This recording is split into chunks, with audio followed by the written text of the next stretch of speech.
Salut tout le monde, aujourd'hui un nouvel épisode du podcast. Aujourd'hui c'est plus un format interview. On est avec Saïd qui va nous présenter son art. Il fait plein de trucs, ça va être très intéressant. Trop. C'est parti. Donc première question, présente-toi en fait. Franchement, déjà ça me fait super plaisir d'être présent aujourd'hui avec toi. J'ai eu l'occasion de faire des petits trucs, mais je le sentais pas. Et la vérité, the feeling is here. Le bail est ici, la vibe sont présentes. Donc moi c'est Saïd Yilmaz. Alors qu'est-ce que je pourrais être, comment je pourrais me définir? Filmmaker, photographe, entertainer, beaucoup de choses. Ceux qui savent dans ce domaine, on touche à énormément de choses. On essaie d'être le plus polyvalent possible parce que à l'époque veut que ça soit ainsi. Maintenant, tu peux plus faire juste photographe ou truc, tu es obligé de toucher à tout. Ouais. Et ça permet d'obtenir certains avantages parce que ça ouvre plein d'opportunités. Et c'est là qu'on va parler de. Du coup, dis-nous un peu comment tu as commencé. Si tu veux, pourquoi aujourd'hui je viens chez toi masqué? Parce que si tu veux, de l'aspect de ma personnalité, du côté de mes facettes qui sont dans la musique, je porte le masque. Et la raison pour laquelle je viens masqué, c'est parce que tout, de près ou de loin, ce que je fais aujourd'hui, c'est parce que ça vient de la musique. Ok. C'est cette entreprise de jeunes ados qui ont envie de faire de la musique. Donc au début, tu es là, tu fais ça en mode amateur, tu fais ça avec ta clique, tu essaies d'évoluer dans le domaine. Et confrontation, il faut des visus. Ah merde, les gens ils chipotent. Voilà, ils chipotent. Venez, on les fait nous-mêmes. Venez, on prend un caméscope. Au début, j'avais commencé avec une vieille Toshiba à 100 balles, numérique, le truc avec l'époque Motorola. Je suis très old school. Je suis vraiment old school, hein. C'est pas une trend. Hein. Parce qu'on les connaît, les gens à Paname là, qui font 19 ans, moustache. Tu connais. Voilà, moi je suis vraiment old school, l'époque Walkman cassette. It's my generation. Ok. Et là, tu découvres un autre aspect. Et en fait, à cause de ce début de la musique, petit à petit, tu t'augmentes tes skills pour la musique, mais au final, t'es dans des univers différents. Ok. Moi, je te connais un petit peu. Je sais que t'es quelqu'un de plutôt culotté. Voilà. Il faut être culotté dans le monde. Mais tu sais, le terme culotté, peut-être quelqu'un il le prendrait de façon péjorative, mais toi, quand tu me l'as dit, j'ai compris. Bah oui. En fait, le terme culotté, c'est juste avoir confiance en soi. Et t'as vu, pourquoi je me permets de le préciser? Parce qu'il y en a, ils disent ouais, opportuniste. Mais frérot, quand t'as des compétences et que tu sais ce que tu vaux et que tes compétences, elles répondent à des problématiques qui font que ça t'ouvre des portes, en quoi c'est péjoratif? La vérité, il y a que les haters qui vont dire ouais, opportuniste. Frérot, mes compétences, on m'a sollicité, ça a fait le taf, on a kiffé, ça a ressollicité. Ouais. Donc c'est ça pour toi être culotté? Culotté, mais pourquoi? Parce que culotté, c'est pas un manque de respect. Non. C'est une démarche de... Pourquoi en fait tu fais ça? Parce que pendant des années, tu étais là dans ton coin, tu as envie d'apprendre, tu essaies d'évoluer, tu vois des gens, ils marchent devant toi, ils sont peut-être pas plus forts que toi, mais ils vont vers le truc, ils créent la rencontre, ils ont pas peur de parler d'eux-mêmes.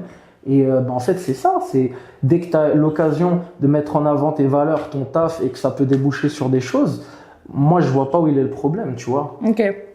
Et est-ce que tu penses que pour toi, c'est genre essentiel d'être culotté quand tu es créatif? C'est essentiel. Pourquoi? Parce que ce monde, il est saturé. Peu importe le domaine dans lequel tu es. Tu as vu, on est plus de 8-9 milliards sur la planète. Tu as vu, c'est plus l'époque. Donc, dans ce que tu fais, tu as plein de gens. T'es pas le seul. Et tu vaux pas mieux que n'importe qui. Tu vois, on est juste. Moi, je pars dans le principe, personne n'est mieux que personne. Mais chacun a son histoire. Et à partir du moment où chacun a son histoire, tu es unique. Tu vaux quelque chose. Dieu, il t'a créé. Tu es sur Terre pour une raison. Avance et confiance en toi. Parce que si tu restes dans ton coin et tu parles pas, personne va venir toquer à ta porte. Ouais. Mais si tu as l'occasion de dire, moi, je fais ça, ça me ferait plaisir d'avancer avec vous. Peut-être je peux répondre à vos problématiques. Peut-être je peux offrir quelque chose. Why not? Ok. Tu vois? Ok, je vois. Oui, non. En vrai, moi, quand je te l'ai dit, c'était pas du tout péjoratif. C'est juste parce que je trouve justement que c'est bien que tu sois comme ça. Parce qu'il y a plein de gens qui ont plein de talents mais qui osent pas. Tu vois. Mais en fait, je suis d'accord avec toi. Et ta vision, c'est clean. Mais juste parce qu'il y en a parfois, ils font l'amalgame entre. Tu vois? On dirait, lui, il est culotté. Non, mais il se prend pour qui? Non, frère. On est là, frère. Le but, c'est on avance tous. Et j'espère on avance tous et on réussit tous. Et peu importe qui regarde la vidéo, si tu as un rêve, lève-toi, fais ce qu'il faut, avance. Et crois-moi, le fait de se réveiller et d'avancer, ça ouvre des portes. Parce que c'est bien de peaufiner son scénario pendant 4-5 ans, mais si tu te réveilles pas et que tu appuies sur le bouton REC, il n'y a rien qui va se passer. Très bon message. Gang. Très très bon message. Est-ce que tu as genre une anecdote à nous partager? Un truc hyper cool, une expérience trop bien que tu as eue et une expérience genre vraiment tu es en mode c'est quoi ça? En fait, pourquoi? Franchement, il y en a trop. Bah, vas-y, choisis. Il y a trop de choses qui se passent bien, la vérité. Ben déjà, franchement, des expériences trop bien, il y en a trop. Pourquoi? Ben parce que tu fais des choses. Donc, plus tu fais des choses, plus tu as un pourcentage d'avoir des belles choses à raconter. Et bon, il y en a deux. Ok. Il y en a une très ancienne et je m'accroche à celle-là parce que c'est incroyable. Ça, c'est un succès d'estime pour moi. Et une autre qui s'est passée très récemment. La première, c'est que moi, je suis fan de rap, je suis fan de musique et mon artiste number one, moi, je suis pas du genre à aller en concert et tout, j'y vais que pour le taf. Mais s'il y a un mec pour qui je suis prêt à payer un billet et aller regarder, c'est le rappeur indépendant Tech9 Ok. aux États-Unis. Tech9, label Strange Music, c'est un label, il a plus de 30 ans d'existence. C'est un gars super old school, mais tout le monde le respecte au State. Et le mec, il était venu en France. Et moi, je suis trop fan. Carrément, c'est à cause de lui que j'ai commencé la musique. C'est cette vision de indépendant, tu fais tes choses, t'attends pas qu'on te tende la main et petit à petit tu bulles ton truc. Il vient à Paname, number one sur la file d'attente. J'attends, je rentre, je le check, je regarde, je suis comme un ouf, je suis un enfant, je retombe en enfance, je suis gang là, je rappe tous les textes et tout. À un moment je me dis j'ai entendu une rumeur les autres dates précédentes. D'habitude il allait faire des photos avec les fans et là il en fait pas. Donc j'ai dit vas-y je tente ma chance. Et en fait, il est sur scène, il est devant moi, et je me mets en mode selfie, comme ça, en mode je vais essayer de gratter une photo. Et en fait, vu que j'étais en selfie, il s'est vu dans mon truc. Et en fait, il rappait, j'ai tendu la main, il m'a rendu le check, j'ai mis mon tel et il a pris son tel et il a rappé. Wow. Et le gars, il a rappé, mais pour te dire, c'est un bail, il fait des feats avec Eminem, Lil Wayne, tout ça, c'est pas il prend mon tel et tout, il me le rend, je suis comme un ouf, je poste ça, il me follow.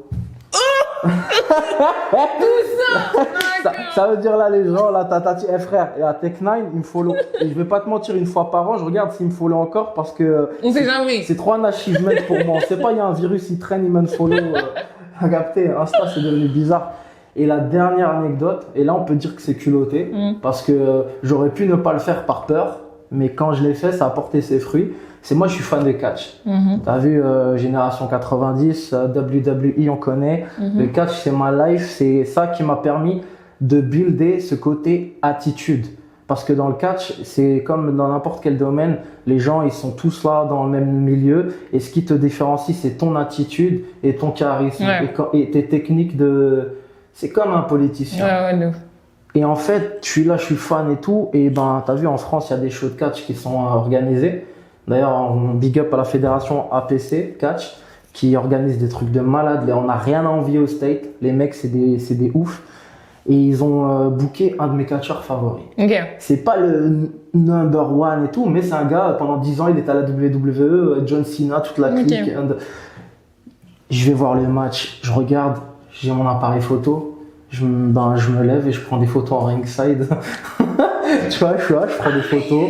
Je prends des vidéos, normal. Écoute, moi, tant que personne m'a jarté, je me dis, tu vois, j'ai manqué de respect à personne. Au contraire, je suis un passionné, je suis un fan. Et je le vois, je suis comme un ouf. Et c'est un match de fou en plus. Je prends des photos, je fais des vidéos. Déjà, je fais des reels, je poste. Les gens, ils valident. C'est-à-dire plein de talents de la fédération. Ils repartagent. Les gars, ils me like. Et je fais un content où lui, je le rencontre après le show. On se check et tout. Il prend mon appareil, il fait carré, il me prend en photo. Il me passe sa ceinture. Tu vois comment? Et tu vois, on parle 2 minutes. Et j'en fais un petit content. Je le poste. Et là, culotté, je le mets en post-collab. Il accepte. Il accepte. Tu mens. Le gars, il est follow pour 3,5 millions de personnes. Ben, va voir, va check. Et la vérité, j'ai fait des belles photos, je les ai mis en couverture, j'ai fait un bon reel, je l'ai mis en avant. Faut être culotté, les gens. Faut tenter, hein. Il faut tenter. C'est une dinguerie. Tu n'as rien à rien, les frérots. D'avoir cette interaction, je me dis, mais en fin de compte, c'est bien ce que je fais, en fait. Bah, tu m'étonnes. Est-ce que tu as déjà eu, genre, des flops? des trucs où genre t'as pas réussi un truc. Comment tu gères l'échec en fait en tant que personne qui crée? Si tu veux, je m'attendais à cette question. Et le truc, c'est comme parce qu'on le demande souvent aux gens qui font tête baissée dans des trucs. Et oui, parfois, t'as des entre guillemets flops, mais j'ai pas envie d'appeler ça flop. Ouais. T'as vu, je préfère dire des imprévus. Parce que flop, c'est trop. Oui, c'est trop péjoratif, en mode trop. Non, c'est trop fatal. Ouais, t'as un flop. Point. On crève. Ça y est, fini.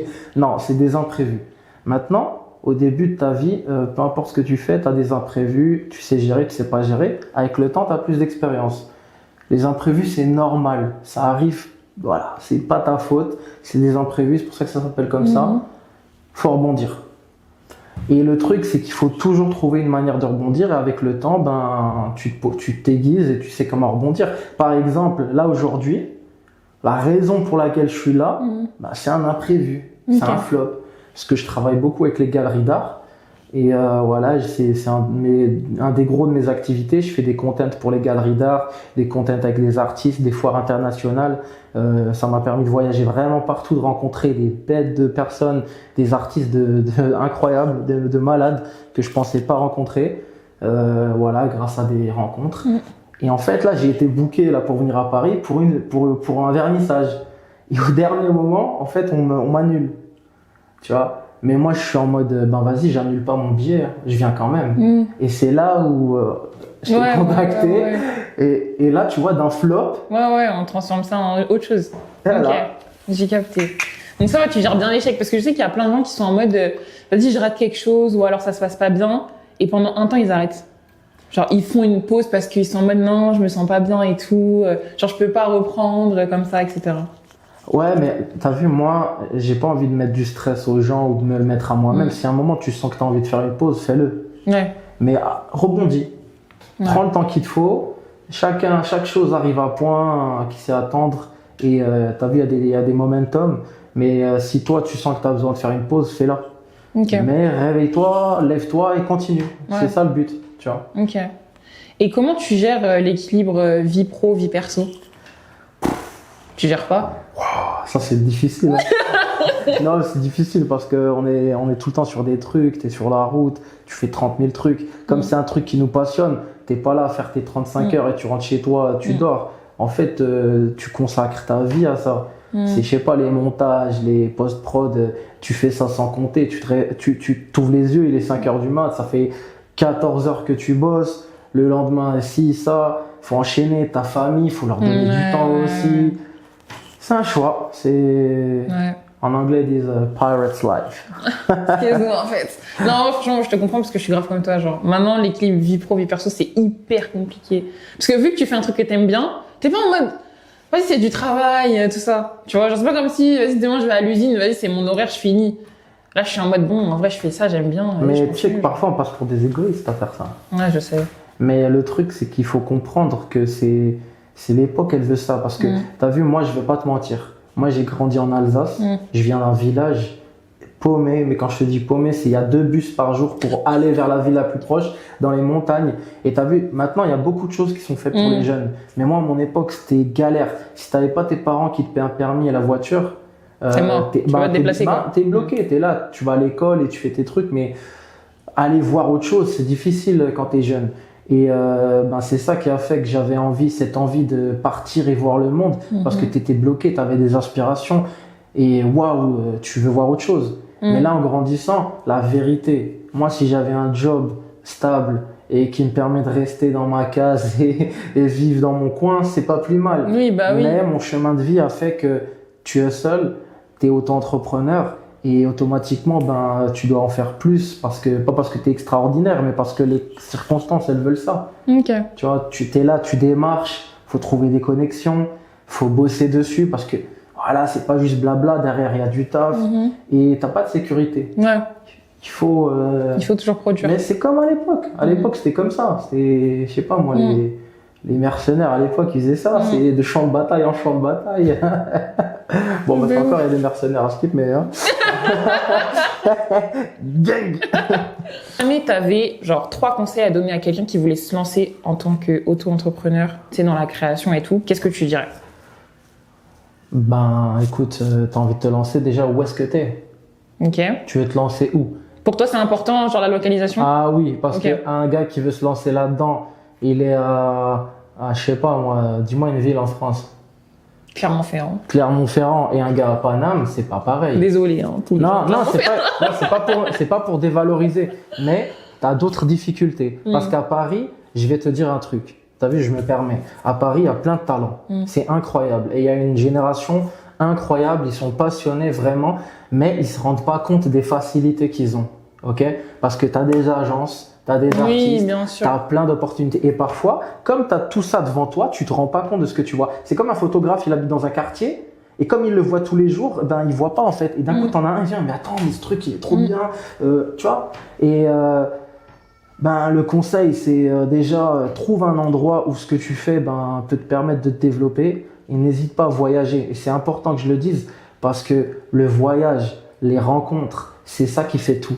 Parce que moi, t'as vu, je fais, mais je suis pas Superman. Je suis juste un jeune qui avait pas le choix de faire ce qu'il aimait. Et ça serait mentir que te dire que les rencontres que j'ai faites, elles m'ont pas aidé.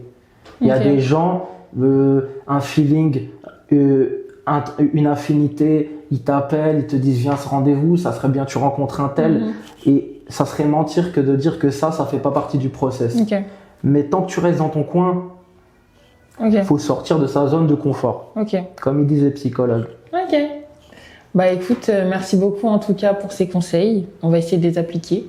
Et on se retrouve bientôt pour un prochain épisode. Bisous. Gang, gang. Il y a 20 minutes, j'aime tout à fait. Je danse la vidéo.